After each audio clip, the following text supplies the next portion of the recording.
কোরবানির ঈদকে সামনে রেখে প্রস্তুত নাটোরের চক বৈদ্যনাথ চামড়ার আড়ত। প্রতি বছর ট্যানারির চাহিদা ৩০ থেকে ৩৫% কাঁচা চামড়া সরবরাহ করা হয় এই আড়ত থেকে। এবারও প্রস্তুতি নিচ্ছেন ব্যবসায়ীরা, তবে ট্যানারি মালিকদের কাছে বিগত বছরের পাওনা পরিশোধের দাবি ব্যবসায়ীদের।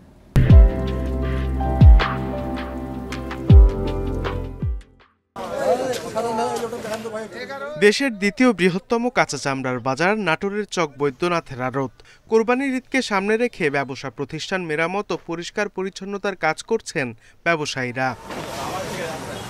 শ্রমিকরা জানান, সারা বছর আড়তে কম চামড়া আসলেও কোরবানির সময় কয়েকগুণ বেশি চামড়া আসে।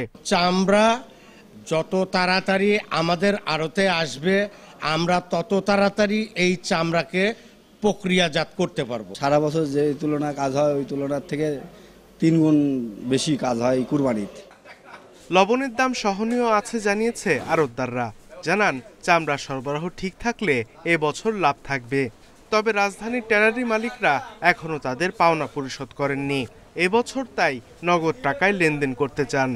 চামড়ার টাকা 2014, 15, 16 সালের টাকা এখনো আনোয়ার ট্যানারির কাছে পাবো। ওনার ট্যানারি ঠিকই চলে, আমাদেরকে টাকা দেয় না। আমরা নাটোরে যারা ব্যবসা করি চামড়ার ব্যবসা, আমরা গত 1 বছর খুব সুন্দরভাবে নগদেই প্রায় বেচাকেনা করছি।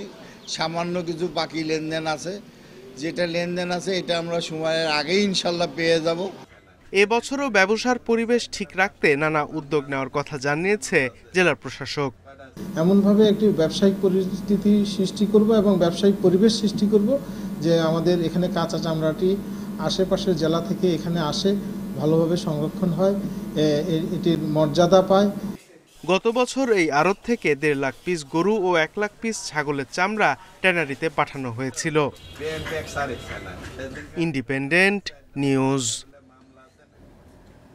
এ নিয়ে আরো জানাতে নাটোর থেকে যুক্ত হচ্ছেন সহকর্মী বাপ্পি লাহিড়ী। বাপ্পি, নাটোরের সবচেয়ে বড় চামড়ার আড়ত এটি, কিন্তু বিগত বছরের পাওনা এখনো কেন পরিশোধ হচ্ছে না, এ বিষয়ে কি জানা গেছে?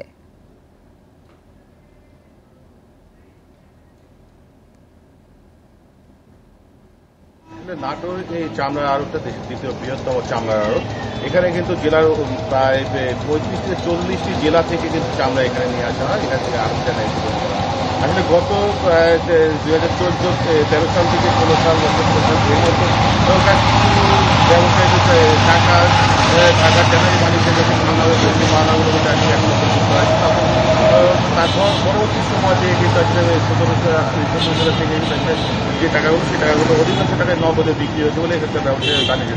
তবে পূর্বের যে টাকাগুলো পাওয়ানো হয়েছে সেই টাকাগুলো তারা কেন দিচ্ছে না, এই জাতীয় প্রশ্ন করলে কিন্তু এখানকার ব্যবসায়ীরা তারা বলেন যে আসলে সেই সময়কার বড় অঙ্কের যে টাকা রাজনৈতিক প্রেক্ষাপটের কারণে কিন্তু আসলে অনেক বড় অঙ্কের টাকাগুলো বাকি পড়ে গেছে। বাকি এর পর থেকে সেই টাকা তারা আসলে ট্যানারি মালিকেরা কোনোভাবে আসলে দিতে রাজি হচ্ছে না।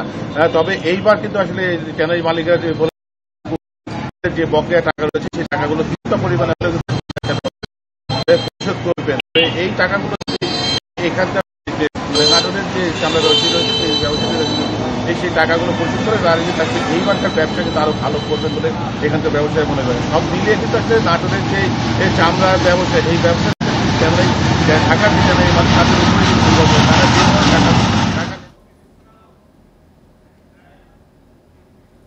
নাটোর থেকে জানাচ্ছিলেন সহকর্মী বাপ্পি লাহিড়ী।